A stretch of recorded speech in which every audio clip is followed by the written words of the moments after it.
Nervous about hitting start. Because it breaks? I just don't know anymore with this thing. I think we're live, and we're going to find out very soon. Hello, and welcome to Watch It Play. Wow. We haven't done a recording together for so long. I wasn't sure we'd be able to hit that and sync so nicely. I was trying to go first. Well, I don't know who won there. Hopefully you guys won, and we actually have some audio coming through. There will be a slight delay, so we won't know until people start posting in the chat. But please do let us know in the chat if you're hearing sound. Good. Sound is on. Yes. Perfect. My goodness, we had some technical difficulties. We started a little late. If you're watching later, you don't care because you didn't even notice there was a delay. But people were in the chat keeping each other entertained. Great to see that. Hello, Man versus Meeple, and Wes, and all the other folks in there chatting, and Paul from Gaming Rules.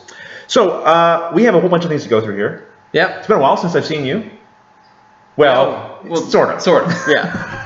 Pep's been away. You've been away for a little while. I've been away, yeah. And we'll talk about that in just a second. Okay. But first, I wanted to mention very quickly the fundraiser for Watch It Play because it's doing well. It launched while you were gone. Yeah. I kept an eye on it, though. Keeping an eye on it? Yeah. Listen, guys, thanks so much for supporting the show. We are at 81% or something like that funded for the next season, so that will keep me going. If we fully fund, 100% is to keep me going for another year, and then if we can get funding above that, we may be able to secure this gentleman here to help me out in the coming year as well, which would be fantastic. So there's promos on there as well if you want to pick up for donating, and you can become a producer and get your name in the credits and all that sort of thing. So if you haven't checked out the fundraiser, I'll put a link in the description of this video, although you won't find it right now because we're busy streaming it right now. But afterwards, I'll put it in there. Or you can just Google Watch It Played on Indiegogo. But make sure you look for Season 6 because someone the other day was contacting me and said, I'd love to support your show, but I couldn't find, your fundraiser was over. I was like, what? And I panicked and I rushed over there. Like, no, it's not over. He's like, oh, I was looking at the wrong year. So, yeah, it's funny you mention that because anytime I go to search for the fundraiser too on Google, Season 5 always comes up first. Right. It's been there longer. It's controlling Google's results right now. But okay, so yes, you were away. Yeah. But you were away making some content because I saw you on the GameWire channel. Yeah, so I was over visiting Bebo, and we made quite a bit of live stuff. Bunch of unboxings. You did a playthrough with Little Bebo. Yeah, Haley, of 3 Wishes, right? Coming from Passport Game Studios. When's that released? Is that a Gen Con? Yeah, that's a Gen Con too, yeah. Okay. So if you guys want to check that out, you can go over to the GameWire page and see Pep's guest hosting on there. Yeah. Which was cool. Kind of neat to see you from afar. I watched, and you did a few live shows, unboxings on Facebook. Yeah, so some Facebook Live stuff. So they jump in there and watch that as well.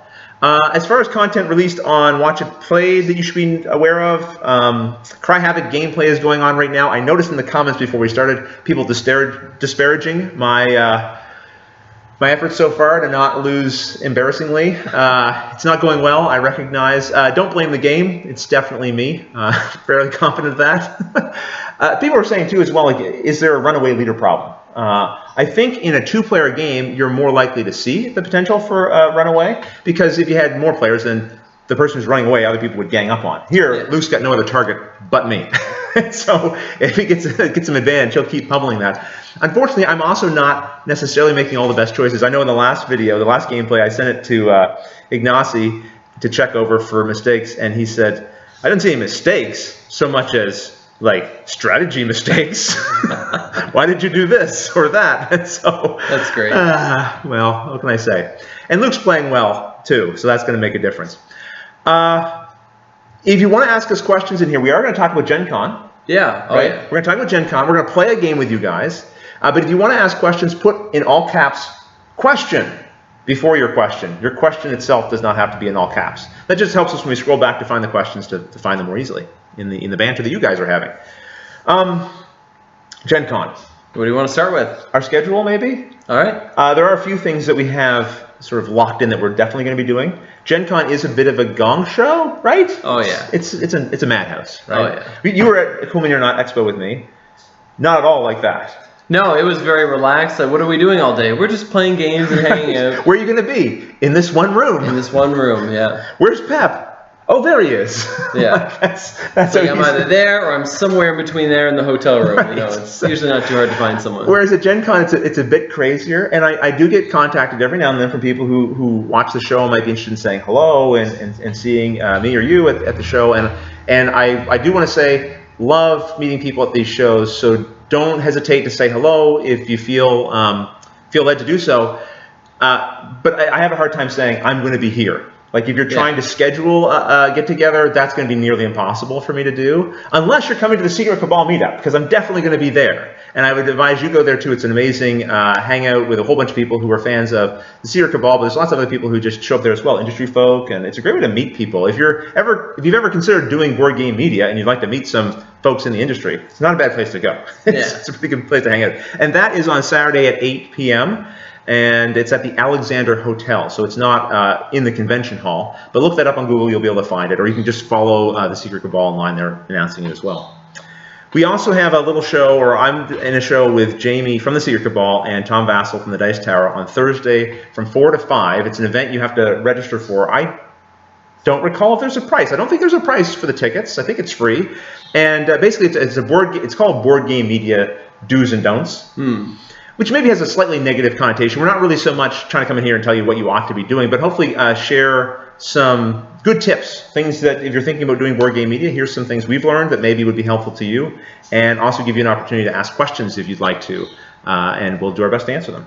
So there's that, and then on Friday from 10 to 12 in the morning, I'm going to be at the Flat Hat booth demoing Ashes, like providing demos. I like to volunteer every year to do demos every now and then. It's just kind of a thing I've done now for the last 3 years for fun, and it is pretty fun because I only have to do it for a couple of hours and then I leave. The people who do demos all day long for the whole convention, they're saints. That's a lot of work. Yeah, I feel like I'd like to try that, but I'd like to do what you're doing, like do it for a couple hours. Yeah, you should. Not for the whole day. That'd be kind of neat to get you like hooked up with the publishers to go take a game you really enjoyed, playing and stuff, and go in there and demo it. It's a neat. You get to meet people, and you get to again experience a side of the convention that most people don't, right? So it's a neat experience that way.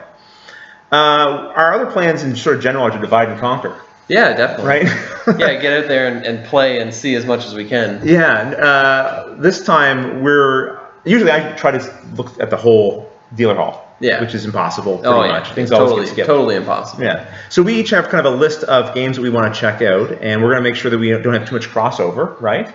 And then we'll go check them out and maybe reconvene every couple of hours or text or whatever and say, hey, we need to get together to see this one together. This one's maybe a good game for the show in the future. I mean, that's primarily what I do at Gen Con, is try to figure out what games would I want to feature next year. Right? Yeah, so this way we can split up, get both sides of it, and then just reconvene. And sort of compare notes and see what works out there. So that's, during the day, you'll probably find me and Pep just ping-ponging around looking at the different things in the dealer hall. Yeah, and feel free if you see us sitting down to play a demo, feel free to come join us. Absolutely. Yeah, if it's a game that you're interested in playing, and there's an extra seat, just jump on in, right? That'd be a fun way of meeting people who watch the show and enjoy it. The other thing I thought we could do, because everyone's doing this at Gen Con time, is what? What are they doing, Pat? Top 10. Top 10s. This is not so much a top 10 as it is, here's 10 games that we just kind of have piqued our interest. Like, these aren't in any particular order. Yeah, they're all one. They're all number one. They're all number ones. Yeah. They're all games that are of interest to us. And I put together my own list, and I went through Eric Martin from BGG, Board Game Geek. He does this great list every year for all the major conventions. Here are the games releasing. Here are the games you can demo. If you're not aware of that list already, go to Board Game Geek. You'll find on the front page there, it is a fantastic amount of work that he puts into it, and well worth it because it makes it easier for the rest of us to just find out what publishers are releasing, even what booths are at, what games are for sale. Sometimes the publisher will say we're releasing 50 a day or whatever, so get there early. Lots of great information. So thanks, Eric, for all your hard work on that. And so I went through there and found a few games, and I narrowed it down to 10. You narrowed it down to 10? Yeah, I looked through the same list, and this year I took a different approach. Normally I don't pay that much attention to what's happening, or like what games, and I like to be surprised. This year, I think I looked at pretty much everything that's going to be there and really weeded out. And I had a list of 40 different games that I was interested in. So, of course, I had to wheedle that down a little bit. Right, because we don't want to be here all day with this list. And then after that, I thought it'd be kind of fun. We usually try to play a game on the live show. And I think we will play reverse charades with you guys. Now, Pep, you've never played this before, right? No. It's very easy to learn. And you guys will actually get to play along with us. We're going to create a little version of this where you can score your own points at home and see how you do. So stick around for that. But let's get started with our list. Sounds good. Okay. I'll name one first? Yeah, you go first. Okay. So I have one here on my list. It's from Artana Games. It's called Corrupted Kingdoms. And I featured some games on the channel from Artana, the New Science. They used to be Conquistador games. And what was that other one? Tomorrow. I'm forgetting the name of it now. It's all about nuclear war and such. I can't remember the name of it. Yeah, I don't know. Anyway. So they have a new game coming out called Corrupted Kingdoms. And this one intrigued me because the theme of it is, it's sort of like a fantasy world. But the idea is you're trying to corrupt it by like passing these negative bills and things. Like you're playing the role of orcs and gnomes and goblins and stuff. And you're trying to influence the politics of the time in negative ways to your own benefit.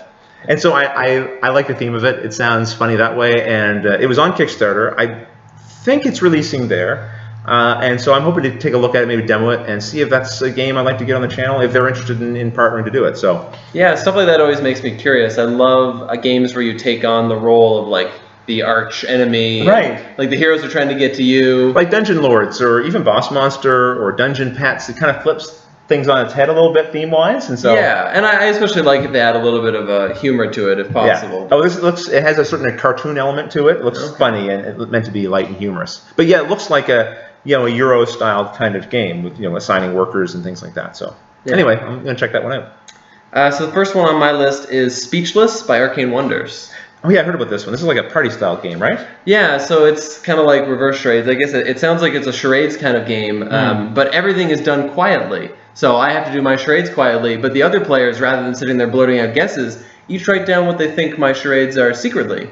Oh. Yeah, so the players, is everyone on their own team? Like, is everyone their own individual player? It sounds like it, yeah. Oh, neat. It seems to be the idea. Oh, that's kind of cool, because normally charades is almost always teams, right?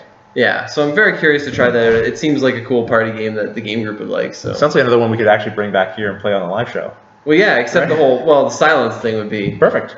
Yeah, because they never say anything to us. We could just sit here and not I can never hear you guys. Okay, Speechless. That sounds cool. Yeah. All right. Cool Mini or Not, they have a game release. They have a whole piles of games releasing at Gen Con. But one of them is Bloodborne. And I had a chance to demo that at the Cool Mini or Not Expo. And I only got to play it once. I'd like to play it again. So that's what I'm interested in checking out. I may be picking up there, actually. Yeah, I wouldn't mind grabbing a copy of it. I'm not sure if I'll play it again just because Gen Con is so busy for me. Yeah. I find that every time I do something at Gen Con that isn't something new, I feel like I'm wasting my time. I understand. It's like someone would be like, hey, do you want to play a game of X? And it's like, that game's been out for 2 years. I've played it plenty of times. Like, I want to play new stuff. It is. I have a hard time playing older games at these conventions, especially Gen Con. This one, though, I'm thinking about playing again because I think it's one I'd like to consider potentially for the show, and I just want to play it again kind of thing before just to help me lock that in. So yeah, Bloodborne. What about you? Next up for me, I guess, is Tyrants of the Underdark. Ooh, yes. So Gale Force 9. I have that on my list as well, yeah. You do, yeah. Gale Force 9 is putting it out, and it's obviously D&D themed. Yeah. Underdark. And it sounds like it's some sort of a territory control game that also adds in a bit of a deck building element. Yep. So I'm very curious to see how they mix those two things together. I wanted to demo this at Origins. I didn't get a chance to. There was a lot of people talking about, oh, is this cost too much? Is the price too high for what you get in the box? I always struggle with that whole notion because I feel like when I buy a game, I'm not buying the components. I'm not, oh, this isn't heavy enough, sorry. I'm buying the thing you can't weigh, which is the fun in the box. So if the game is super fun, I don't mind paying like more money for it. I do understand the human element of this doesn't, I understand. Like I understand where people are coming from, like this feels like I'm paying more than the components are worth. But ultimately, I will pay more if the game's really fun. So if you play it and you really enjoy it, then it's something you might consider buying, even if the cost is a little higher than another game that's typically that amount, right? Well, it's all entertainment, right? And I think an interesting comparison is, imagine you go to the theaters, right? Right. You go see a movie that costs $40,000 or $40 million to produce, right? $40,000. $40,000, that's a cheap movie. That's gonna be $40 million to produce. How much is it going to cost you? $15 to see the movie. You go and see a movie that costs $500 million to produce. And what's it cost you? $15. So it's the same thing. Like when you're picking up a board game, the components might not be exactly what you'd expect in that price range. But I mean, if it's a really enjoyable game, why not pay the price? Maybe sometimes people get in that movie mindset of like, I always pay $15 for a movie, so there should be a flat rate for board games that all kind of have the same weight to it as well or something. Yeah. But I think, I'd pay more for a movie ticket if I knew the movie was great, and I would want to pay less if it wasn't that great. But anyway, interesting comparison. So Tyrants of the Underdark, also one I'm curious about. Yeah, and I feel like that might be hard for us to get to as well. I find anytime anything's Wizards of the Coast related, people swarm to it, and it's usually in a separate room that's jam-packed. So yeah, that's right. They haven't always been in the main hall lately. They've had their own separate rooms for that. So and those rooms are. I remember the one year they gave out little dice. Each individual die was related to which event you went to, and some of them are just so packed you just could not get into. I ended up with 2 out of the 7. And you would have tried to get all of them if you could have. Oh, sure. Yeah. But some of them are just too difficult. I got another one here from Greenbrier Games called Grimslingers. Now, this game was originally, I saw it released on Kickstarter, and it wasn't Greenbrier Games that was releasing it. It was the independent guy who was designing it. Okay. I thought the art aesthetic looked really interesting. It was a card dueling game, and it looked like it had some interesting mechanisms in it and some different things. So when Greenbrier picked it up and then we're releasing it here, I thought, maybe this will be that little hidden gem. I have seen a few people talking about it, but I don't think it's getting tons of attention yet. So that's kind of fun. It's kind of fun to still, in this crazy industry of all this information, still find something that isn't quite getting a bunch of attention and see if it's worth putting a little spotlight on. So, it's kind of like a mythical western. That's Grimslingers. Like the idea is like it's like gunslingers, but you're like dealing with magic and slinging magic and stuff. Oh, that's neat. Yeah. What else you got? Speaking of the idea of a card dueling, so I've always really loved the Princess Bride, the movie. And anytime I see a game come out from it, I always want to see it. And there's a game called I Hate to Kill You, which it sounds like it's like a rolling dice and you're comparing swords to each other, essentially like you're dueling, but you're also playing cards that modify things and just slowly trying to knock out the other player's dice until you've won the duel. And I mean, it sounds really quick and simple, and I just want to give it a try. Sometimes a nice, quick, simple game at Gen Con is just what you need, honestly. Well, from like a demo perspective, too. If I go somewhere and the game takes 5 to 10 minutes, the demo is the entire game. And you're more likely to fit that into your day, that kind of demo, than if it's like, how long does this demo take? Well, it'll be about 40 minutes. It's like, maybe I'll just stand here and hover and watch for a little bit, right? Yeah, I remember when the Game of Thrones board game came out, I had a demo of that, and it's like, you get nothing from it. It's like, this is how you play the game, leave now.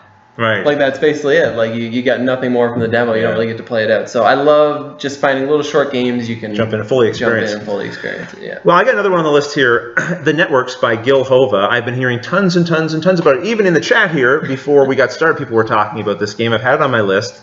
And Gil's a designer who's, I'd say, upcoming designer who's gets some interesting ideas. He's getting some of his games published, and so I'd like to see what he's done here with the networks. The idea is that you're at network television. Yeah. Like, have you seen anything about this game? Like, it was on Kickstarter, right? I believe so. Because I remember seeing the Kickstarter for it. Yeah. So I'd like to pick up a copy of this. I'd like to give it a try and see if Gil's got a hit on his hands or not. So yeah, networks. All right, next up for me is Bring Your Own Book. I'm really going with the party themes this time, apparently. Bring Your Own Book. So the idea of Bring Your Own Book is it's by GameRight, and each player brings their own book to the table, just like whatever book you want. Yeah, like literally just whatever book you want. Go and grab the stand. And the idea is it's kind of a Cards Against Humanity style game, I guess, where a topic will flip out, and it'll say, like, what's your favorite candy bar or something like that. And every player has to look through the book, their own personal book, and find an answer. And then whoever it is his turn will vote, like, for what answer they think is the best. Okay, so it's kind of, I mean, I kind of want to, this is not the designer I thought it was. Okay, this is from designer Matthew Moore. Okay, what an interesting concept. Yeah, and I mean, for a party game, it's just something that sounds cool. I mean, I have some books lying around here too, so you could just pop this out and be like, hey, let's play. That sounds fun, right? Yeah. I want to try that one with you. Yeah. Do we have to bring a book? No, I got plenty. Okay. We'll find books. Okay. We'll use rule books. Ooh. Could you imagine? That could be kind of fun. Bring your own rule book. It would be fun, but it would be torture. What's your favorite chocolate bar? Meatballs? I got nothing. Yeah, that could be horrible. Yeah, there wouldn't be a lot in there.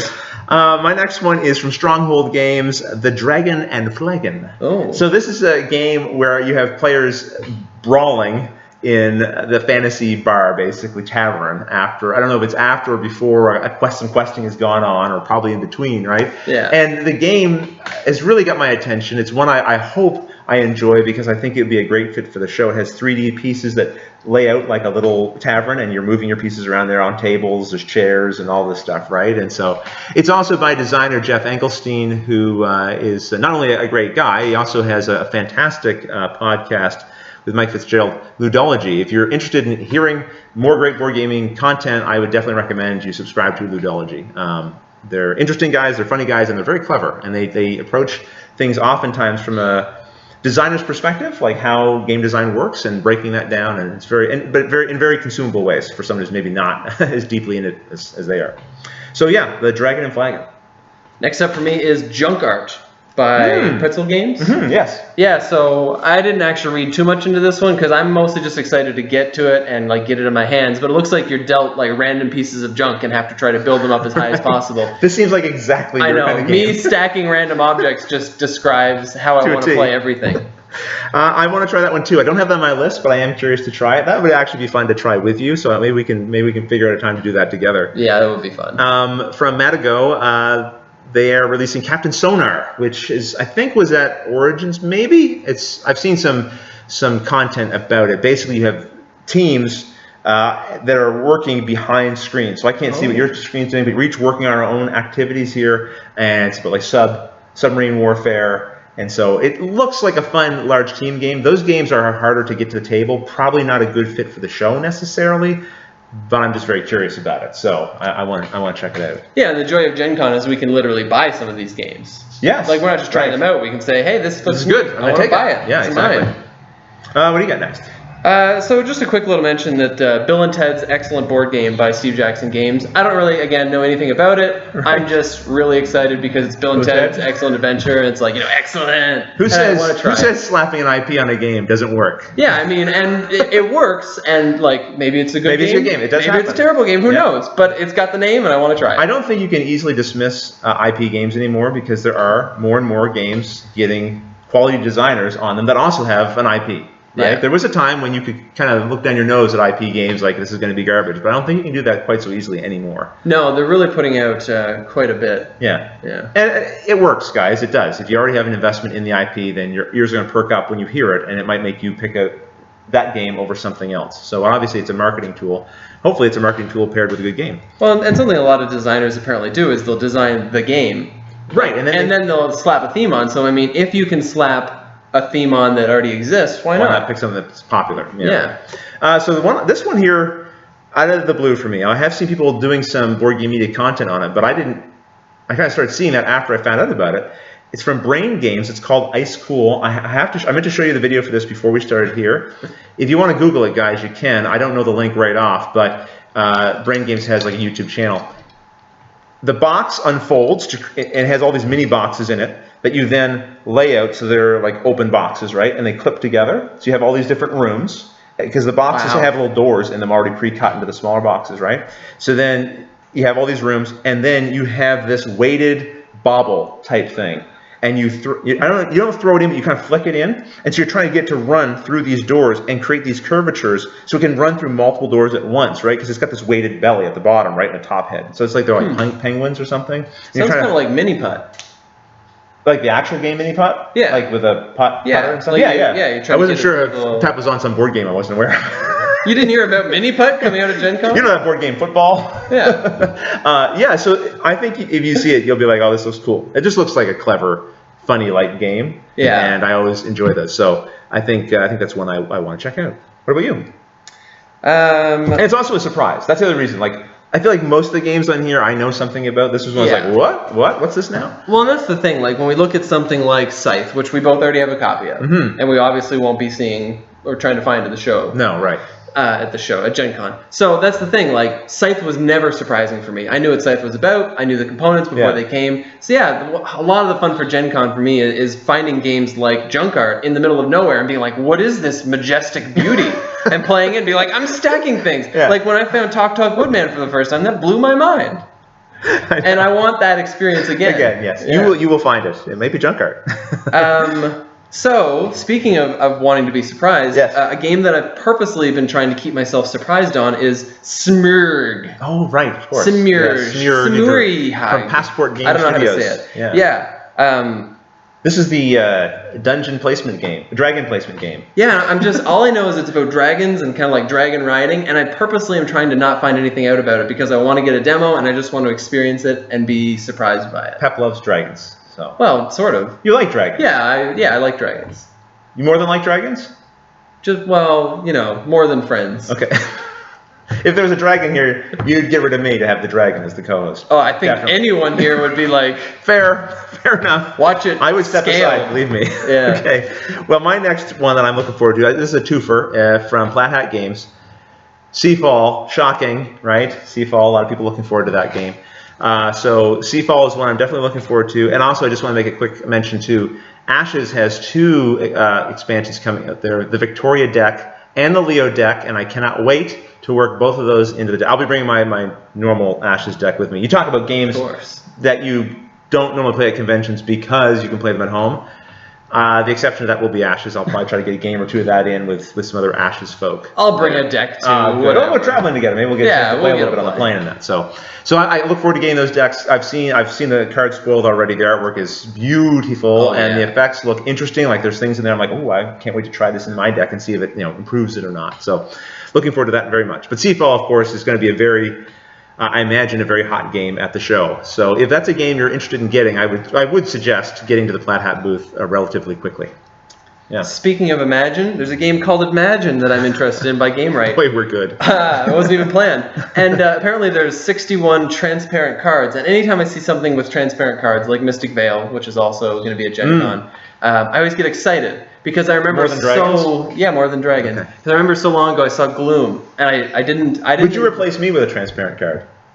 Well, yeah, but I'd need a couple so that you can change expressions and stuff like a puppet. But yeah, so I'm always interested. I love the idea of layering the cards on top. And apparently the point of the game is it seems to be another charades kind of game where you're trying to give somebody a clue, and you're doing it by using the transparent cards and blending them in a way to lead someone to a discovery. That sounds interesting. Yeah, so I'm very curious to try that out because, like I said, anything transparent, Okay. Yeah. He loves Saran wrap. Let's be clear, okay? Let's be clear. Very good. I have one last game I'd like to share. I have a lot more. I don't want to say that this is the one I'm the most excited for, because that would almost be like reviewing Anticipation. But I am really excited about this game. Mansions of Madness 2nd Edition. This game, the first edition launched our channel. It's the first game that I featured. In a lot of ways, it's the game that inspired the show, because I remember back in the day when I was trying to decide whether or not this was a game I wanted to pick up, I watched a bunch of reviews. I watched Drakenstrike, who is now, was at the time Jeremy Salinas, and still is Jeremy Salinas, and runs Man vs. Meeple, who was in the chat earlier and may still be there. So if you haven't checked out his channel, you definitely should. Amazing quality, and he's featuring games again on his channel. But he did a wonderful video at the time of Mansions of Madness. It had me so excited about the game. But then I would watch other reviews and they'd be like, this game is terrible. And I just didn't know. And I thought, man, if only I could see this game being played, I could make up my own mind about whether or not it would be a good fit for me. Yeah. And then I was like, wait a minute. Why isn't someone doing that, right? And that helped kind of spawn the whole idea of doing Watch It Played, and why Mansions of Madness was one of the first games we featured. Yeah, so it sounds like it really has a nostalgia. It does. It has a strong nostalgic factor for me. The game was always a bit of a bear to set up, and it was prone, if you made a mistake during the setup, it ruined the game. This version is replacing the keeper, and therefore all the responsibilities of setting up the game with an app. And so now you'll go enter the mansion, and it will build itself in front of you.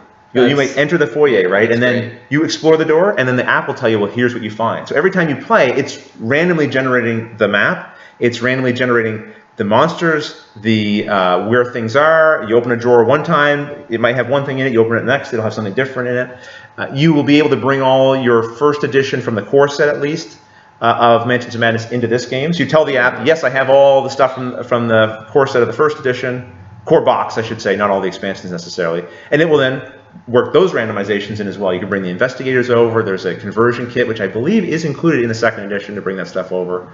I'm very excited. I definitely plan to play this game at the convention, if not multiple times at the convention. And I'm bringing my little Harvey Walters from Edition 1 with me, so I can play him in my first game of the 2nd edition. So I'm very excited about this news. Yeah, it's funny because for me, I normally try to avoid expansions or re-releases of games and stuff like this, just because, I want to see something new. Yes. And usually expansions aren't as much new as just kind of expanding. So, but it sounds like this has a lot of changes. Well, it removes the keeper, and there are people who that works for just fine, having a keeper and then several investigators or a dungeon lord and several adventurers. But I find typically I end up being the keeper, and every now and then I'd like to be one of the investigators. And now I can be. I can sit down with my friends and we can just explore a mansion together, and I'm really looking forward to that. Will we feature this game on our channel and do an anniversary style kind of playthrough? Who knows? Who knows? Anyway, that does seem like it would be a lot of fun, though, doesn't it? Yeah. Anyway, that's my last pick here. Next up for me is Kaboom. Okay. By Blue Orange. You've hit me with a few that I'm like, I don't know this one. So apparently the idea of this is there's tiles, and you're using these tiles to build up like a tower. And while you're doing it, the other players are throwing little dice at you in catapults. I guess it is catapults. And they're catapulting these dice to try to knock your tower over. And you have a timer, and you get to keep building during your timer, but if a die, after it hits your tower, lands on top of a tile, that tile is locked, and you can't pick it back up and use it. Oh. So you're building it out of tiles? Yeah, you're building it out of tiles. Oh, I see. Like sort of like a card house kind of thing? I think but so. with tiles? Oh, interesting. Okay. So I'm very curious to see that and try that. You love games with towers and knocking things over. Well, and dexterity and I'm with you, though. I'm not making fun of you. I think that's great. It sounds interesting. I exhausted my list because I tried to keep it to 10. Now, I might have had some duplicates with you. Do you want to mention any quick other ones before we wrap up? Let's just go through a couple more that are, some that are quick. Codenames Pictures. Oh, of course. I didn't mention that. Like, that's a game, of course, I'm very interested in, but I've played Codenames. Yeah. This isn't just Codenames with pictures, but it's just Codenames with pictures. It is. And that's the thing is, a long time ago on Twitter, I saw somebody post about, like, hey, use Dixit cards when playing Codenames. And I love playing it that way. I would play it that way every time. So when I saw that Codenames was making a pictures, I'm like, obviously they're not just going to use Dixit cards. They're going to find a way to make it more uniform and to make it work with the game better. So I'm very curious to see basically whether I'd prefer to play Codename Pictures or Codename Dixit. Or you can just mix them. Or mix them. Codename... You can mix them. Yeah. You can like have some words, some pictures, which would be crazy. Oh, yeah. But you can. That'd be scary. I don't know if I can handle that. You might not be able to. Yeah, that'd be... What else you got? One Deck Dungeon. It's by Ismati. Yeah. And apparently it's kind of like a roguelike dungeon crawl, and I used to love the game Rogue. Yeah. And so I'd love to try to play it. It's apparently like you just flip through the deck and encounter things as you do, and then your character, like you slide whatever you defeat under your character to get like upgrades. Yeah, because your character has a deck, is that right? I'm not sure if your character has a deck. It kind of made it sound like let's say I beat a monster, along the side of that monster it would be like has like a +1 broadsword, and you slide that under your character. Interesting. But I mean and I'd like to see what that is. That interests me. Yeah. Asmati, they do interesting games, so yeah. Another little party game, Hive Mind. It sounds like it's... Oh, that was on my list too, actually. That's a Calliope Games. Calliope Games, yeah. And the idea is, I guess, like people will have a question asked to them, and everyone has to try to answer it, but you get more points the more you answer like other players do. So like... Yeah. That sounds interesting. Yeah, and then whichever player like leaves the hive first, because you like slowly leave the hive while you're losing. Okay. And once somebody has lost, like you check to see who won, I guess, is the idea. So it sounds interesting. That's quite a bit, right? And that's like barely scratching the surface of all the games that are going to be there. Yeah, I mean, there's tons of games that we've already tried, like Potion Explosion, right, which will be there. Yeah. Cry Havoc, Star Trek Panic. Like these are all things that I assume you would suggest like checking out. Sure. But we're not going to mention them because we've already tried them. Like, we're not interested in going and trying them again. No, like Potion Explosion, we actually have an instructional video for that. If you're not familiar with the game, you can check it out on the channel. Yeah. Before we move on and do reverse charades and have a little fun with that, let me just go through a few questions, give people a chance, because I'm sure people have been asking some questions here and have been very patient. So thanks for listening to our lists. And listening to our lists. And we will probably try our best at the show to tweet, to Periscope where it's appropriate, the content that we're seeing, and share that with you. In case you're not able to attend Gen Con, we will do our best to kind of have you covered while we're there. So keep an eye out for that on the Watch It Play Twitter account especially. Yeah, and I think I'll be doing some live game demos and stuff with Bebo as well. Right, with GameWire. Keep an eye out on that as well. Let me think here. If I can find an all caps question. Here they go. Some of these we've kind of, like Eric Finley asked, games you're most excited to play. So our lists, there you go. We had you covered, Eric. Man vs. Meeple asks, that's Jeremy Salinas, game that you cannot leave without. Well, Mansions of Madness, I will not leave without that game. I would add to that, I would say Seafall, except I will be receiving a copy of that to do an instructional video for. So I don't have the same kind of panic for it, but the Ashes expansions, I absolutely will not leave without those either. I would say those are the two big things. What about you? Anything you will not leave the show without? Mostly everything that I talked about is stuff that I want to try. I think the only thing that I couldn't leave without is probably codename pictures. Right. Like, it just seems like something that needs to be added. I think you'll leave with junk art too. Would be my guess. I'm guessing I will. We'll see. Save some room in your bag for that because it's going to be not only big but heavy. And I want a bigger game, but I don't want to get too many bigger games at once. So Efka from No Pun Included, another great YouTube channel you should check out, asks, on a scale of 1 to Cthulhu, how excited are you about Mansions of Madness 2nd Edition? Very excited. I'm going mad with excitement, you might say. Eric Robinson wants to know, what's our favorite ice cream? Ooh. You're probably chocolate. I like some version of chocolate. I like Heavenly Hash, so that's a chocolate-based ice cream for sure. If I'm getting an ice cream treat that has ice cream in it, I like McFlurries and, like, you know what I mean, like a McFlurry or Dairy Queen Blizzards, and I like Smarties in them. Not the American Smarties, the proper Canadian ones that are basically like M&Ms. Oh, Smarties are Rockets in America, right? Yeah. Right. Ugh. I like Rockets, but they're not as good as Smarties. Yeah, for me it's black raspberry cheesecake ice cream. Ooh. Yeah, it's really good. Oh my, okay. I don't like raspberries. Yeah, you'd like this. Okay. It's beautiful. I believe you. Oh, Wes Swingley asks, are there any restaurants in Indy that you look forward to every year? My memory is terrible. There is the Yard House. I think it's called the Yard House.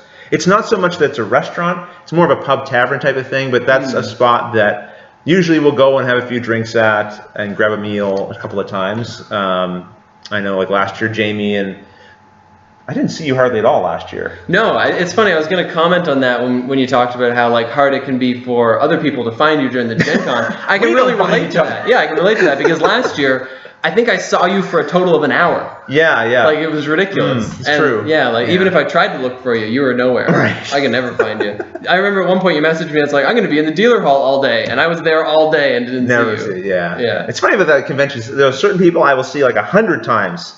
It's like I can't not see them, and other people I won't see at all the whole time there. So, the Yard House would be a place we go. We're also going to go to the Meat Sweats place. I can't think of the name of the restaurant. It's like Fido or something like this, where basically you pay a flat amount. I think it's like $50, and they just bring you endless amounts of meat. You have a little coaster that's like more meat or stop, and you just whatever it's face up, they'll just keep bringing you meat. That's funny. So I'm going to try that out. For me, I guess it's the Steak and Shake. I don't really. Oh, I don't eat how did there I not say the Steak and Shake? But I don't eat there that often. It's more about the milkshakes, and it's just because. And the nice fresh smell of urine.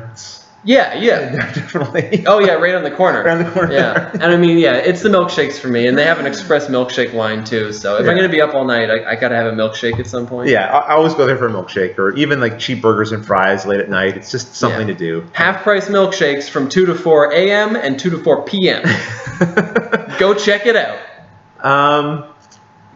So Montserrat Lopez Tamio, I'm sure I slaughtered your name. Sorry for that. This is my first time going to Gen Con. Any tips you'd like to give me?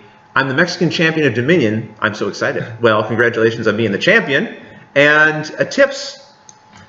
These are the basic things. Have water bottle on you. Stay liquidated, hydrated. Liquidated sounds like... Stay liquidated. Keep giving them your money. No. I was thinking just turn into liquid form on occasion. You want get some sleep. Pep will 2 hours a night is probably okay. Pep will disagree. Shower every day, not for your sake, for everyone else's. And I would say don't get too hung up on all the things that you're not doing. I say that knowing I will fail to succeed in that, but you will not be able to do everything at that show. You will not be able to do everything you'd like to do at that show, most likely. Because every time you're doing something, there's a million things you're not doing. At least 1,000 things you're not doing. Maybe millions in a stretch, but... Yeah, and the big problem with trying to do too many things as well is that you're spending most of your time walking through the halls of the convention center. Running back and forth. Yeah, the more things you schedule, the more it's like, oh, well, I'm spending 20 minutes walking here, and then 2 hours later, 20 minutes walking there. Whereas, if you just say, I'm going to spend 5 hours in the dealer hall, you're already there. Sure, the dealer hall is a lot of walking. But you can, if you just take a kind of a casual approach of, I'm going to just follow my whimsy. Oh, that looks interesting. I'll go do that. As opposed to trying to run back and forth to these things you think you'll have fun at. I don't know. I think your first Gen Con, you just have to do it and probably do it wrong, and then figure out, like, here's what I would do differently next time. Yeah. But I think even if you do it, quote unquote, wrong, you'll have a great time either way. They're just things you pick up along the way that you might do differently after a first attempt. I feel like someone would be afraid of going to Gen Con without having anything booked, but I'll tell you, first year, if you go to Gen Con and you have nothing booked, like no pre-planned events and stuff, you will still have a great time, and you will still always find things to do. It's a spectacle, guys. Even if you just stand still and just watch stuff happening, the cosplay. Buy generic tickets. Yeah, that's a nice way of being able to jump into things, right? Because if you haven't prepaid for something, people often drop out of things that you needed a specific ticket for, and they'll accept generics if you just want to jump in. And you can always return the generic tickets at the end of the con, and they give you credit towards next year. So, Gary Tanswell asks an interesting question that I'm a little reticent to answer, but I think I will try. All right. What video series are you most proud of in the years you've been doing this? It's almost like picking a favorite child, right? Luke. Right. Terrible. That's not true, Andrea. I think one of the games that I am most happy to have done a video series for is probably Lord of the Rings, the living card game, because at the time it was a game that sat on my shelf. I think it had been there for a few months, and I was intimidated by the rule book. And I finally got it down and read through it and cracked the code, figured out how it worked, and I felt like, oh, this is something I can share with other people, and I think will help other people, and I feel like it did. Yeah. And I got a lot of feedback that it did, from people who were also kind of having that same concern over the rule book. So I was very, very happy to have featured that game. But there's so many: Dead of Winter, Ashes, Scythe. That's a very recent game. Because I only feature games I want to feature, I'm never doing one I don't want to be doing. Yeah. So anytime I start doing a list, I start feeling bad that I'm not mentioning these other games, City of Remnants, other games that I played and was very happy to have been creating at the time I was creating it, right? So I'm not trying to sort of give the diplomatic answer. It's difficult. If I was a reviewer, I think it would be easier, because then I would just say, I liked this game the most, and therefore I was really happy to have done a review for it, right? Yeah, that makes sense. For me, it was definitely Onitama. Do you know why? No, why? Because that was the first game that I filmed and edited all by myself. Entirely independently. And that was great. Yeah. And I really enjoyed doing it. And you nailed it, too, by the way. You did a great job with it. Thanks for the question, though, Gary. That's a tough one, though. That's a tough one. All right. Coming down here. We are going to play a game shortly, but I did want to get to your questions. Let's see here.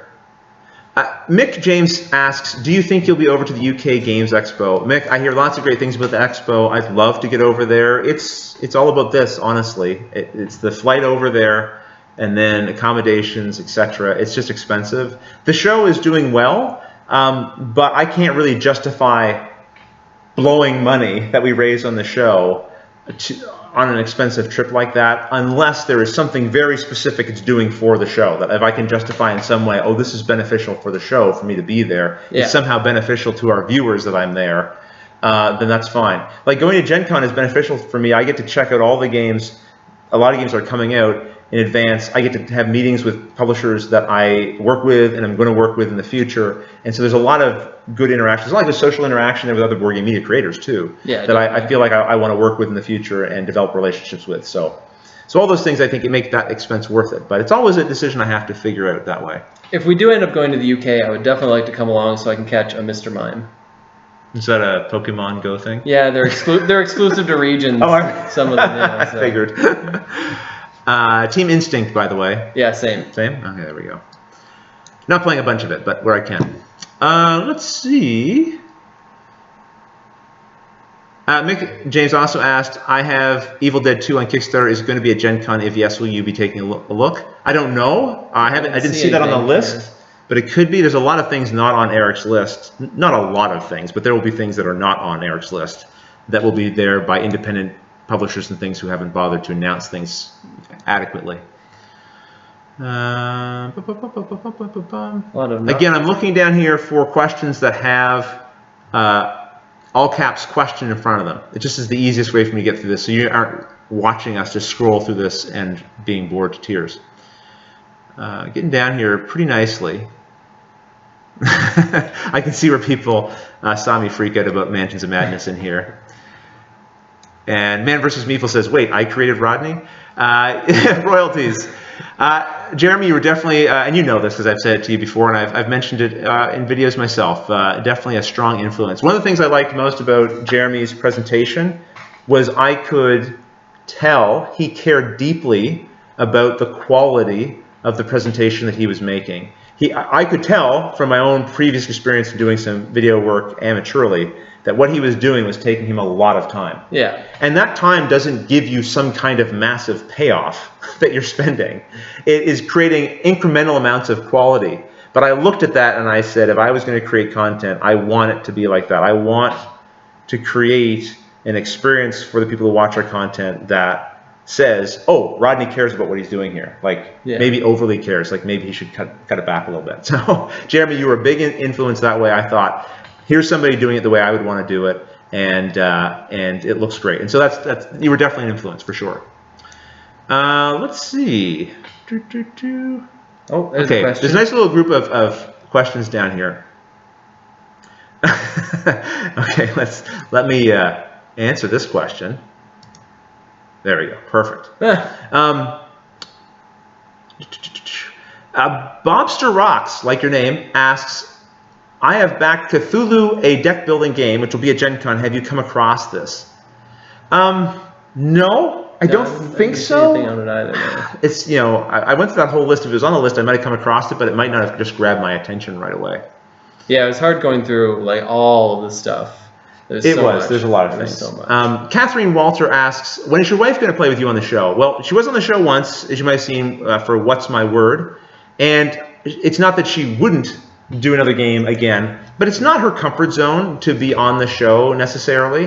But if it was the right game, I think she would consider coming back for something. So when that situation makes sense, we'll make it happen. Marianne wants to know, where are the plaid shirts? Stripes. We're both doing stripes today. I didn't even stop to notice. Well, I mean, if we kind of like turn sideways, yes, we are plaid. There we go. It's just half plaid. That's right. It's half plaid. We've diversified our plaid here. We've separated. Yeah, we've separated it out. Very good. Just for convenience. Yeah. Oh, the page is jumping here. We're getting to the bottom of the list, which is good, which means reverse charades is coming up. Oh.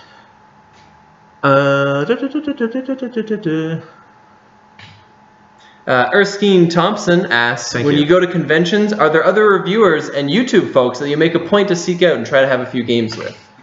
Trying to have a few games with, not at Gen Con, because Gen Con's just... Gen Con never seems for me about playing games, like other than demos. Right. Like, yes, after the dealer hall closes, it's nighttime, you're going to find something to do. Something might happen, but it's never like I sit there and go, I know I will. Now, I'm saying I know I will play Mansions of Madness. And there are definitely some friends that I'd like to play that with, like Marty from Rolling Dice and Taking Names, Matt Evans from Board Game Replay. I'd love to hook Jamie from the Secret Ball into a game of that, because I think you can play up to 5, and I think I'd have a lot of fun. And Chaz, if I could get Chaz on board from Paradise, that would be a lot of fun.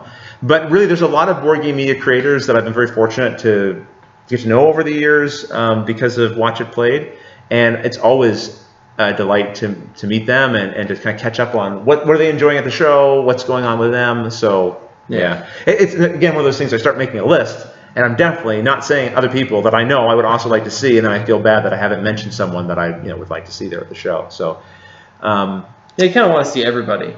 Yeah, it's great. I mean, and there's designers and publishers like hopefully I'll see Eric Lang there and Rob Davio and the Plaid Hat guys and all the Portal team and Jamie Stegmaier. I haven't met Jamie Stegmaier at one of these shows yet.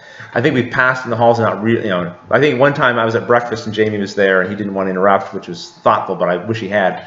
And so I'm going to make a point of going and finding him and harassing him at the show and saying hello. Interrupt him during breakfast. Yeah, I'll interrupt him during his breakfast, exactly. Josh. Josh Estes asks a question that I definitely have an answer for. Is it more or less difficult to create technology-integrated games, instructional videos than typical analog games? It is way more complicated. Yeah, I imagine. Super more complicated. Doing XCOM and Golem Arcana, there were times I wanted to throw myself out of the window in the middle of that. And it's no fault of the game. It's just the technological aspect of trying to record what's on screen through a separate app while doing the voiceover, while potentially doing stuff on the board. And then if you make a mistake and have to reset the app to a specific point in time before you made the mistake. Yeah, I could imagine that'd be really difficult. It's challenging. Would I do that for Mansions of Madness 2nd edition? I'm sure. Yes, I would. Okay. Let's see what we have next. Oh, there's a whole bunch. Yeah, there's a whole bunch. So we might have to take a little, what we might do right now, take a little break. Let's take a break. We'll do a little reverse charades. We'll come back to some more questions. We are already about 15 minutes in.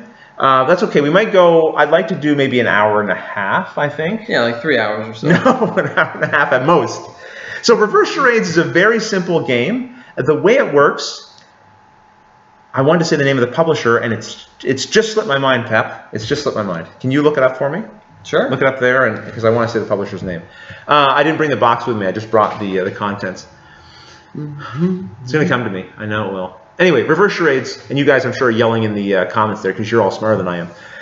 Reverse charades is kind of, they call it reverse because it's kind of a flip on charades. The idea is normally in charades you have one person acting something out in a team that's trying to guess what it is. Well, here, the team together acts out, and one person on the team sits on the couch or whatever and tries to guess what they're all acting out. So a lot of the word clues that come up are things that that would work well with having partners to act out. So that's essentially it. How are we going to do this with you guys? Well, it's very simple. We're going to break our little acting sessions into 1-minute blocks and try to go through 6 different cards that we'll have here. And we're going to try to give about 10 seconds each that we're going to act out. So at home, we want you to write out what you think we're acting out for each of these 6 segments, and you can kind of score at home afterwards when we tell you what we were acting out. Oh, I got 5 of those right, or I got 3 of those right, etc. We're going to do, I think I have enough here to do 4 separate minutes of 6 different things. Nice. Okay, so we'll do one, then we'll stop, we'll come here, we'll tell you what we were acting out, then we'll do a second one, and so forth, back and forth. You can add your grand total at the end, and we can see who got the guess points. You can cheat, of course, but cheaters are jerks. Don't be a jerk. And then you can put in the comments if you'd like your totals at the end and see how you did compared to everyone else. And you can also make fun of our acting. We have a separate camera set up that we'll switch to when we go to do this. USAopoly? USAopoly, of course. So USAopoly. Silly me. So I actually have a deck of the standard cards. I also have a little tiny stack for a Canadian edition one.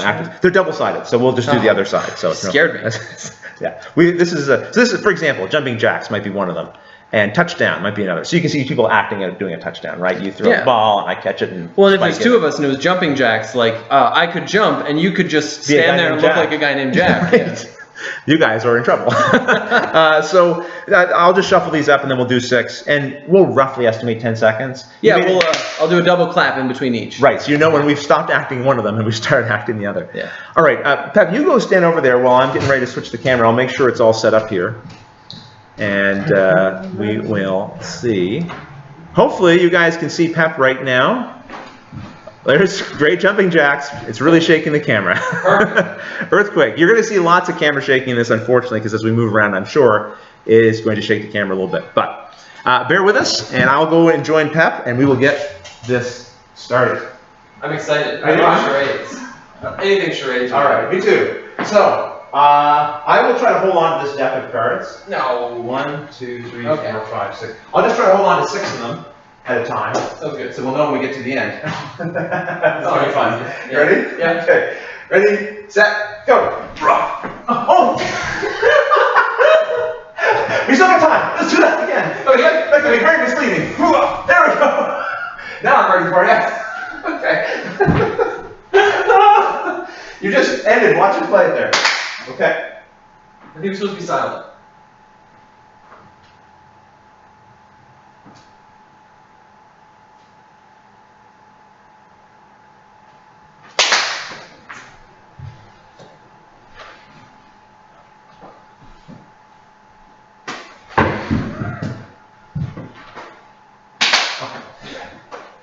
You think they got it? I think they got it. Okay.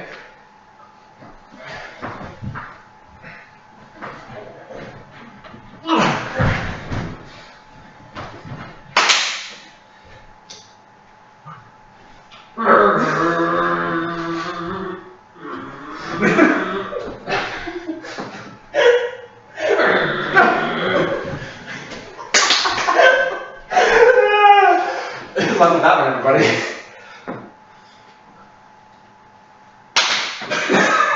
No, we'll give you a little more than that.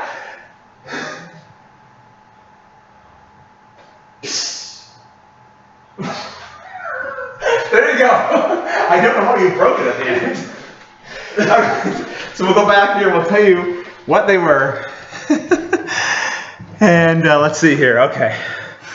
Oh, it looks like people are doing pretty good on them. Whew. I'm sweating a little bit in here. Okay, so let's see if I have these. I don't have these in order. Okay. Oh, my back hurts. When you jumped, I knew you were coming, but I was just not ready for you vaulted. Yeah, I was trying to get right under your shoulders rather than do what?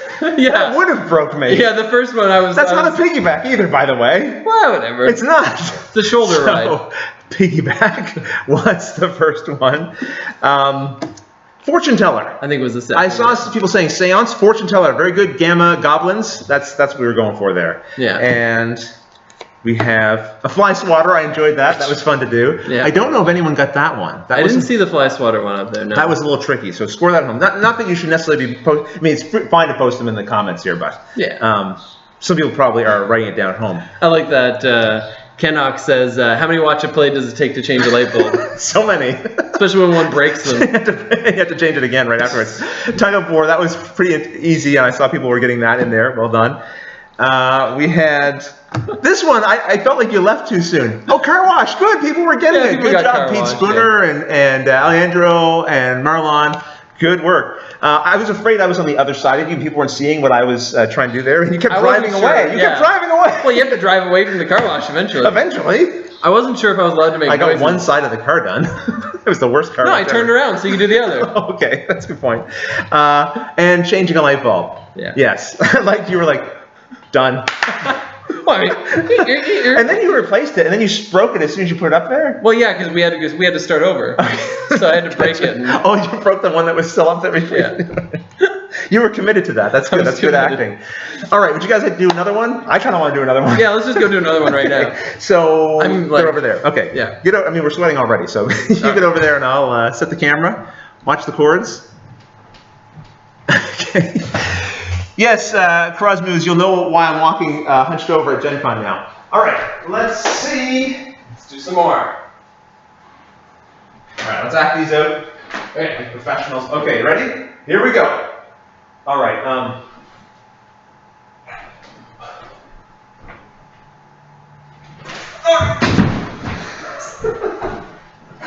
Okay, and. I lost my glasses on that one.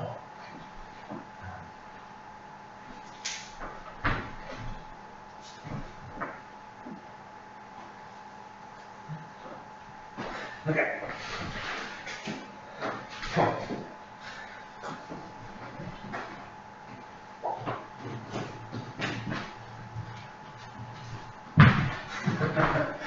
All right, and we've got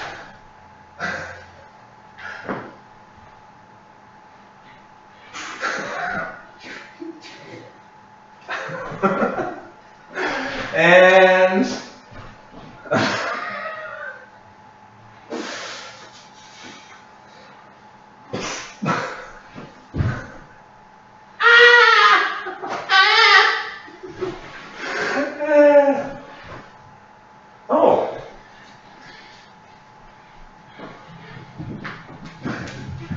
and reverse.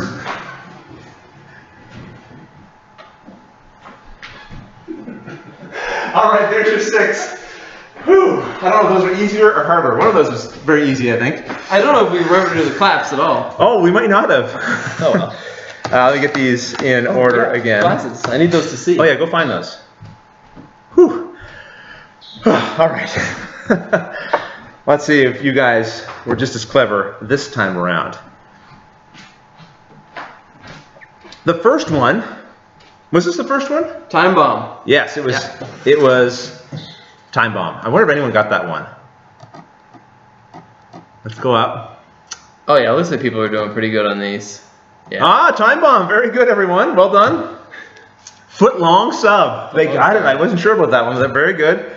Tennis. That was the gimme for sure. I like the one guess was putting your foot in your mouth, because that makes sense. I was I was eating something and you were showing your foot. Yes.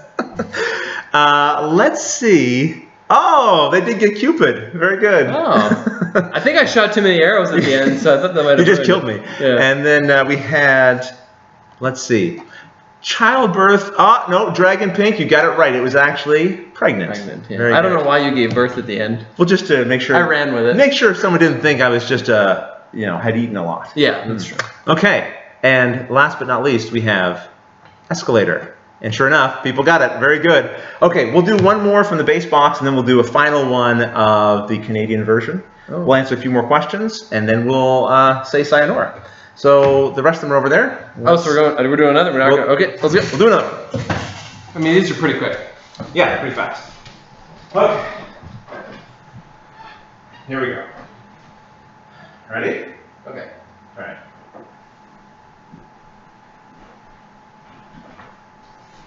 All right, give me your claps. Oh, very good. Thank you. All right.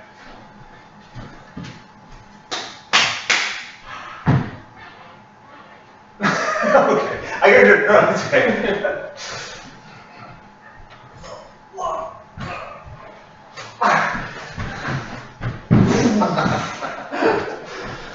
I think we got that one. Okay.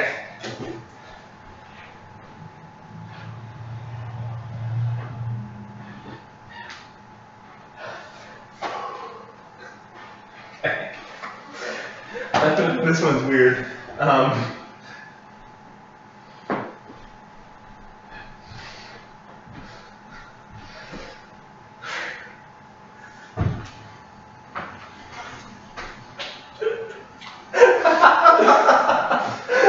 If anyone gets that, that's like 10 bonus points. Yeah, you instant win.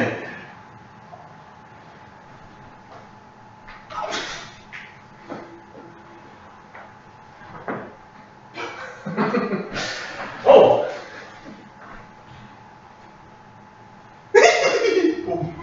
Final just saying. Alright, there's your final 6 for now. For now. This is your first final 6. Closing down. I was afraid that was going to happen right there. Cannibalism. Okay, so let's go up to the top here, and yes, we have some ballet. Very good, very good. Ballet. Ballet. Did they get? Yeah, there we go. People were wondering, was it sumo or what? Oh, a couple did get tag team. The tag team wrestling. Yeah. I thought at first you were going to come out and we were going to wrestle, and then like I was going to reach for a tag, but you were actually being my tag team partner. I was being the tag, yeah. So, all good. It worked out. Hosing someone down. Did anyone get firefighter? No. I had a feeling that one was. Yeah, it was a little. We were reaching there. Now this one here. Yeah. We see banana peeling, cannibalism, peel and eat. Oh, Josh got it. I was making a banana split out of Pep. Yeah. Apparently. And we've got tickle. Tickling was there. Wasn't there? There's another one. I don't see it though. Anyone guessing it? So maybe they didn't get it. What was the other one? Oh, right. Yeah, I didn't see anyone. The other one was parachute. You were kind of freaking out as you were falling, and then you pulled the cord. Yeah. So there's some reverse charades. We'll actually go back to a few of your questions, and then we'll do one final round of the Canadian expansion. There's going to be a lot of the guesses in between, so we just want to start the questions from the bottom of that. Although there was a nice little clump of them here together, and I don't think I'll have trouble finding those because they were all in a group. There. So Alejandro, and listen, guys, I know sometimes we skip over people's questions inadvertently. Feel free, if you know that your question's been skipped, feel free to ask it again, and we'll do our best to get to it. Alejandro asks, will you vlog the journey? I know the first year we did kind of more of a video vlog of it. Excuse me, I don't know if we'll do that as much this time or not. I will probably take my GoPro with me. I don't like to take all my big equipment like I used to in the early days because I don't find it. Gen Con is not a good place to take proper video unless you're really setting up a whole station there, like BGG Con does or the Dice Tower. And that's not really the best use of my time at these shows, I don't think, anymore. Those guys do a fine job of covering the show that way. I'd rather do kind of impromptu, like, quick things.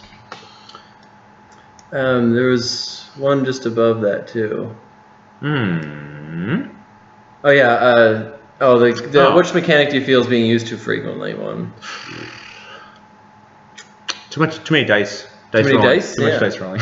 No, I don't really have a strong opinion on things being used too frequently, including whether it's like themes and stuff like that. It doesn't bother me that there's a bunch of deck building going on. I just figure eventually, if we have a glut of a bunch of deck builders, there'll still be another interesting one that'll come out around the corner. So it doesn't, I don't know. Yeah, I'm not bothered by the overuse of mechanics, but I am excited when I see new things. Like when you see like resource management where the dice are resources, or just even like legacy games sort of becoming a thing, right? That's kind of neat to see that taking off. And so you end up with something like Pandemic Legacy or Seafall. Yeah, so I'm not bothered by old things, but I am excited by new ones. Yeah. So we're good here. Oldest game in each of your collection. Kabuki Kid asks. This requires me to use my memory, so I'm going to fail here. The oldest game in my collection is probably Ambush, the war game Ambush. Yeah, like when I think about it, I mean, the oldest game in my collection is probably Monopoly. I know. I realized after I said that there's older games, but of the hobby games, what would you say are the oldest? It's probably Settlers then. Yeah. Like Settlers of Catan. I still have my original copy, and that's kind of the game that, of course, got me into gaming. Right. I don't have my original copy. Oh, actually, I have copies of Axis and Allies that might be older than that. So Axis and Allies, I'd say. Miracle Max asks, what con would you suggest for their first for someone new to the hobby? Gen Con. I mean, there's no reason not to go to a Gen Con. It's just it might be overload. But so what? I suppose you could say. I mean, my inclination would be to recommend you go to a smaller convention like Origins, or even a Cool Mini Expo. I think is a great Cool Mini Expo, particularly if you like their style of games. Although they have other games there, you're primarily going to see Cool Mini Expo stuff. I think if Gen Con's going to overload you too, it's going to overload you with wanting to go again next year and do more stuff. Like I've never left Gen Con and felt like, oh, this was too much for me. I always felt like, oh, I just didn't get enough done. Right. So yeah. So maybe go to one close to you, so you don't have to spend a lot of money, and you can find out whether or not a convention is the sort of thing you enjoy. That's true. Another thing too. Yeah, if you can road trip to the convention, that would be ideal. Let's see. Crumuz asks, are you parlaying your Gen Con 2016 trip into a longer vacation again this year? No. In fact, I'm actually leaving early. I'm arriving on Wednesday. We're arriving Wednesday and leaving on Sunday. Some years I've gone a day earlier and left a day later. I'm trying to spend less time away from home, and every day I'm at a convention is less time I'm working on content. So. Sure. And I'm coming back on the Monday though. You're coming back on the Monday? Yeah. Question, do you have any pure solitaire one-player games in both of your collections? Asks C. Pure. Yes, I have the game Friday. That's a pure solitaire. That might be the only pure. Ambush is technically a solitaire game as well, but a lot of these solitaire games you can kind of collaborate with somebody if you want to. Do you have any pure solitaire games? No, nothing that's like I have some games that can be solitaire, but I'm not usually a fan of playing a board game by myself, so I usually avoid it. I have played Friday though. It was pretty neat. What your go-to? I think Trevin Taylor's asking, what is your go-to worker placement games? Stone Age, Viticulture. Someone eventually always asks a question where I have to say I can't answer that because it would be sort of like recommending or reviewing a game. So yeah, Trevin, you win the prize. And Kramus, you asked who is your favorite board game designer? No, I can't answer that. I wouldn't feel right answering that. I also don't think I actually have one designer I'd say is my favorite designer. Yeah, I'm kind of in the same. I have a pool of designers that if they create a game, I will check it out sight unseen, pretty much. And I'm not going to try to list those because, again, I always feel a little self-conscious about that. But I mean, if you watch our show, if you watch our channel and you see the kind of games that maybe show up frequently and certain designers' games that show up frequently, that would probably give a little bit of a clue as to the sort of games that we like and the designers we like. Beth Sobel asks, what's the best thing that's happened to you because of board games or your best board game experience? I have a couple things that come right to mind, but I feel like I've been answering some things here. Do you have something you want to say here, or do you want me to start? You're the best thing that's happened to me because of board games. Actually, Pep, And I'm not even kidding. Like, no, that's like our relationship happened because of board games. Yeah. Right? Like, that's how we ended up finding each other, was because I moved here and was looking for people to play board games with. And you were kind of like the ringleader of the local crew here in a lot of ways, right? Yeah, and it's one of those things where I don't think in any other circumstance I would have ran into you and had any sort of reason to bond enough to become friends with. And isn't that kind of what's kind of interesting, unique? This is true of any hobby, I think, that you get invested in. Yeah. But like the number of people I now know because of Watch It Played, my life is richer because of it. And I would only have met those people because of working on the channel and being a part of the hobby and that. And I'm not just talking about other board game media creators and people like that. I'm just like the people who have been watching the show since we started, or who even have just joined in recently, but who are passionate about the content and want to see it continue and succeed. I've gotten to know a lot of those people because of responding to comments or these live shows, seeing certain names come up here over and over and over again, right? Like you. Yeah, and certain people like will talk to you on Twitter a bunch and stuff like that. And so like I'd extend it past just you and into just all the relationships that form from the board game community. It's so great. And I've been very fortunate. I mean, I started the channel working with Andrea, my daughter, and Luke's obviously been on a lot of episodes as well. So the channel has allowed me to create this project with my family, and they've been a big support. So. Yeah, the memories and all that is wrapped around the people for sure. Yeah. Walter Schmitty asks, before you were able to make a living with your channel, what other jobs have you had? I can tell you all the jobs I had because there's not too many of them. Before I did this, I had my own business, Marlboro Media, where I did website design, some graphic design, a little bit of video work. Before that, I was with Health Canada. I was a finance officer and a claims processor before that with Health Canada. And before that, I worked at McDonald's. And before that, I might have delivered some newspapers for a short while, and I think delivered some pamphlets for a local business. I think that's my career. Yeah, and for me, it's like I only actually had one job before this. Short of, like you said, little summer things. Like I think I picked blueberries at some point, and I helped my mom paint one summer. Right. But yeah, I worked at HGS Canada as a workforce analyst for like 10 years before this. So. Yeah, and now hopefully you'll be able to add your resume, Watch It Played at some point, right? That'd be cool. Let's see. That'd be fun having to explain like years down the road, having to explain like, what's this? It's like, oh, it was like we taught board games online. And people would be like, okay. They'd be like, wait, really? Yeah. Now they just transplant that stuff directly to your brain through like technology. So you don't need any rule books or anything anymore. Right. Let's see. Kabuki Kid asks, have you ever invested in tricking out any of your games with nicer components and whatnot? What games did you change? I think we answered that one before. The main things is usually just adding coins to a game. Sometimes painting miniatures. I don't go too overboard with that. Inserts, you get quite a few inserts. I do like tricking out the actual setup of the game with inserts that help with that. Yeah, and I usually avoid it, but there are a couple games that I think I ended up with advanced coins for, and like I have the Takedo Collector's Edition coming some year. Pap, you still haven't received your Takedo that you backed a pretty high amount because you got your own character in the game. Yeah, I realized that like I ended up getting an email, and I guess I realized that I have to get like the lithograph or whatever for my character. Like there's a bunch of extra stuff that has to come along, so it makes sense why they'd be even later on the Shogun ones. Josh asks, for Pep, this is a question for you. With playing competitively in several games, would you ever consider doing a strategy video in some games?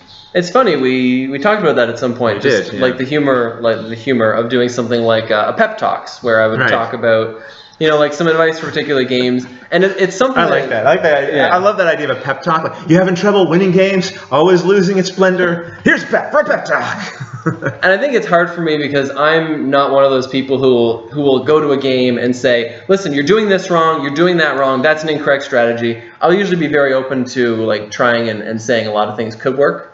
Yeah. So that's the only difficulty I have in making something like that. It would be more of a, these are my opinions on like some good ways you can think of a game. Approaches, to take, Yeah, like if you're playing Magic, for example, you look at like advantage and something like that. Like I wouldn't talk about like this is bad and this is bad. I would be like, this is a good approach you can take, and if you apply this overall in the game, 99% of the time it's going to help you. Right, right. Speaking of people who watch the show for a long time, have been long-time supporters, Rebel Mage here left a message and just said, Pep, just want to say you're a great co-host for Watch It Play. Keep up the good work. Thank you. I agree. Erskine Thompson asks, is the fireplace behind you actually used in winter? Not unless I set the wall on fire. No, it's just like a fake fireplace. Yeah. Let's see. I think we probably have to stop on questions here because we're pretty much we have 15 minutes left to go. Ooh, I really want to answer that one though. Okay, which one? The Crewmaz HD. Yes. What game in your collection has the most plays in the past 5 years? Okay, what's your answer? Oh, darn it. I was hoping you'd go first so I could think. I can look here on BG Stats, which is an app you can get to see.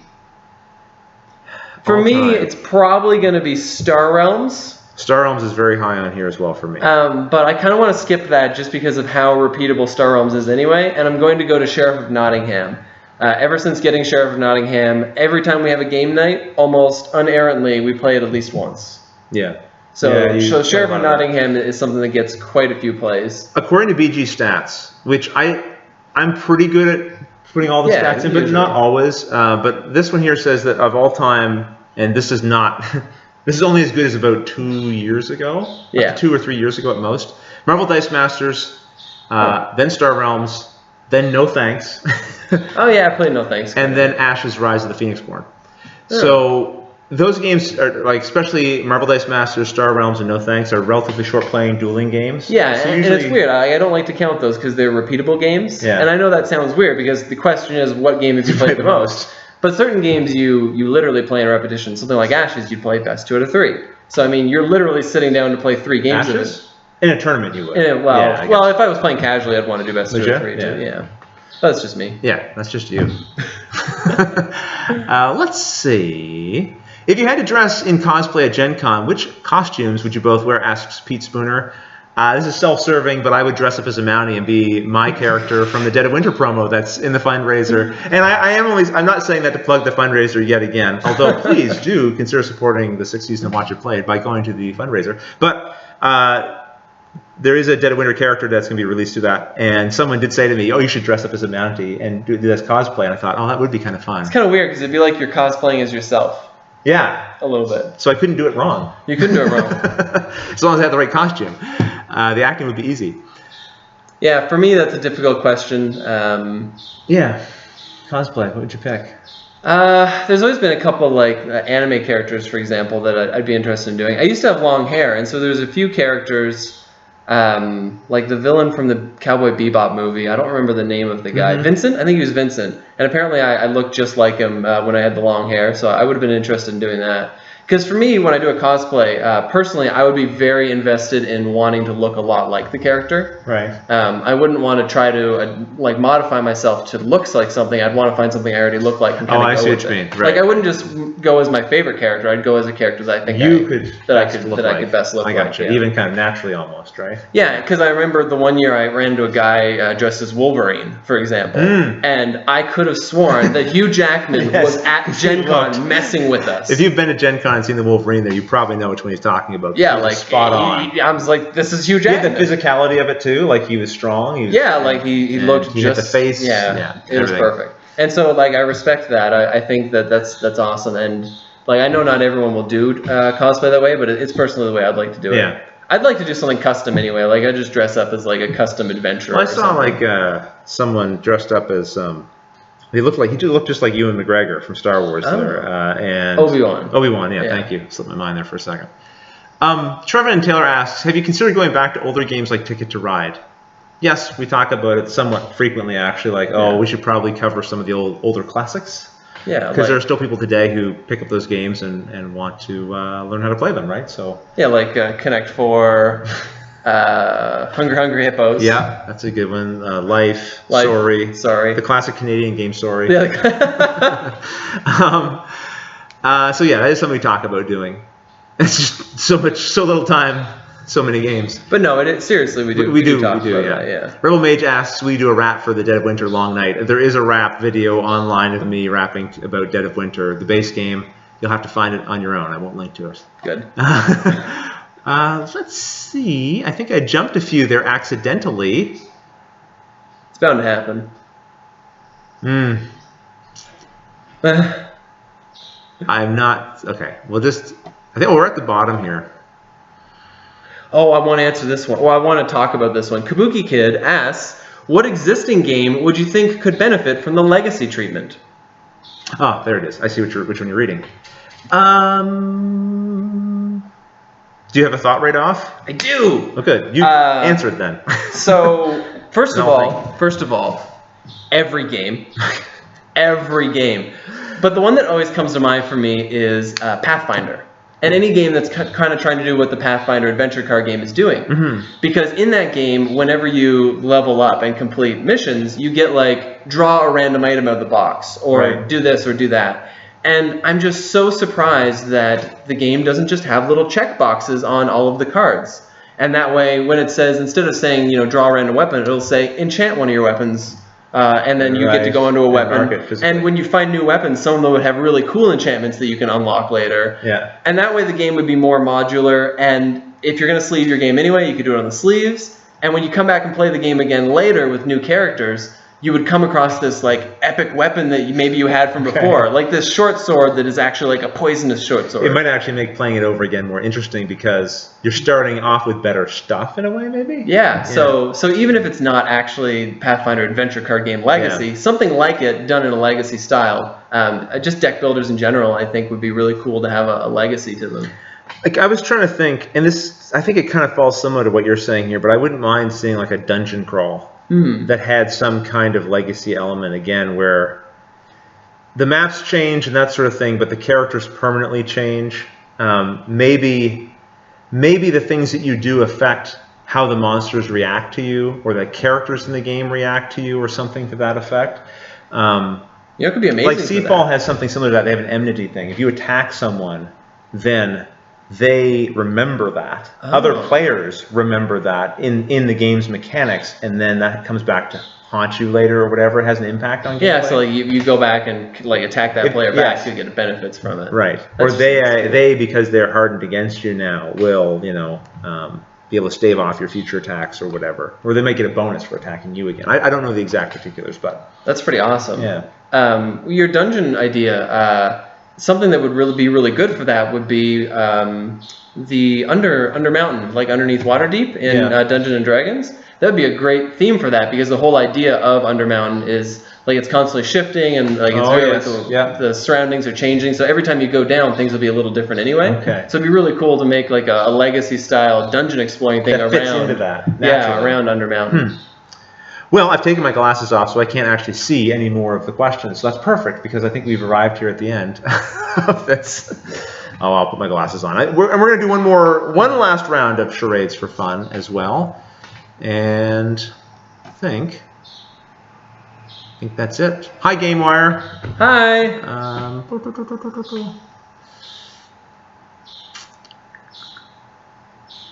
Well, I think we're good. Let's just do the charades because we got about 6 minutes left to be at 90 minutes, is where I like to at most land on these live shows. It usually goes over, but that's fine. It does usually. So we're gonna run over. We've got the special Canadian expansion. These are just a few cards from it, and we're gonna go act these out. I just saw one. Did you see one of them? Okay. Yeah. I'm excited. All right. We'll take a little time with these. We can kind of play it up. We'll give more like 20 seconds of these. All right, you ready? Okay. Okay. So. Oh. Nice.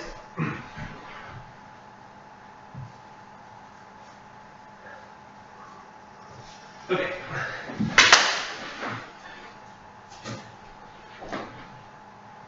Okay. Come on, here. Okay. Here.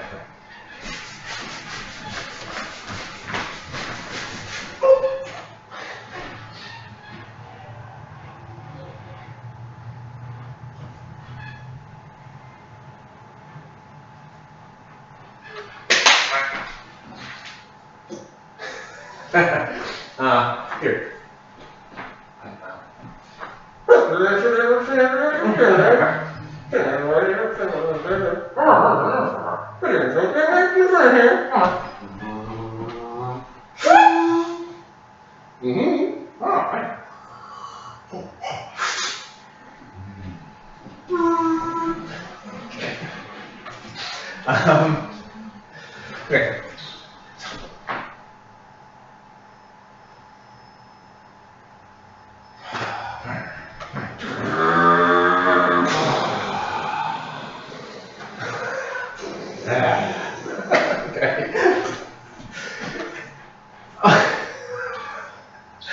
Okay.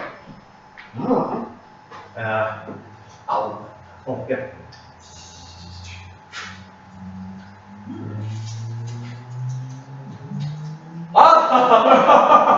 Like.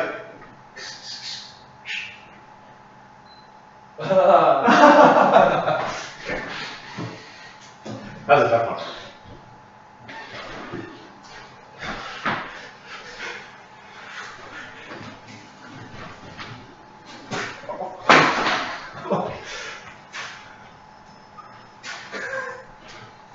Okay, here we go.